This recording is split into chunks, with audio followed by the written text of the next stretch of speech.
As an orphan raised in a monastery since childhood, she followed every rule like her life depended on it. She took whatever fate threw at her without complaint, until a charming gentleman walked into her quiet world and stirred waves inside her silent heart. His sweet words wrapped around her like a spell, and Ellie felt the first spark pushing her to run.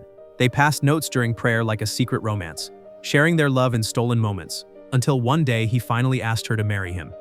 Blinded by love, Ellie ran from the monastery without a second thought. Their wedding was rushed and careless. Even the witness was a random pastor pulled in last minute. But Ellie still signed the marriage contract without hesitation. That night, Jason grabbed her with impatient excitement, and Ellie foolishly believed it was love. But the next morning when she woke from her dream, she found herself alone in the wedding bed. She rushed to ask his aunt what happened, but all she got was cruel laughter.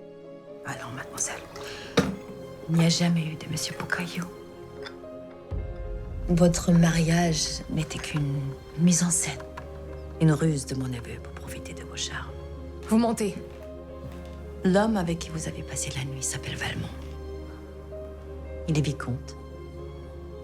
Il n'est pas votre mari et vous le reverrez jamais. That was the moment Ellie realized the love she believed in was nothing but a cheap trick to use her. Desperate, Ellie tried to return to the monastery, but she had broken the sacred rules, and the abbess planned to lock her up as a warning, right when the guards were about to seize her. Ellie broke free, refusing to bow to fate. She stood alone on a cliff, lost in thought. Fighting through wave after wave of pain, she chose revenge against the man who ruined her life. She went back to the villa, asking his aunt for Jason's location. The aunt stared at Ellie's beautiful face, and a bold plan formed in her mind. But she didn't need to tell Ellie yet. Right now, she only needed Ellie to obey.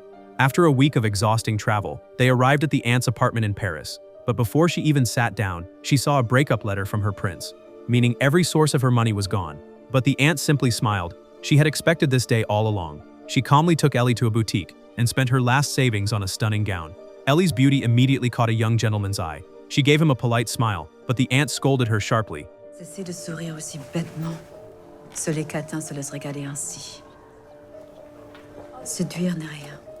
Vous devez apprendre à maîtriser les hommes.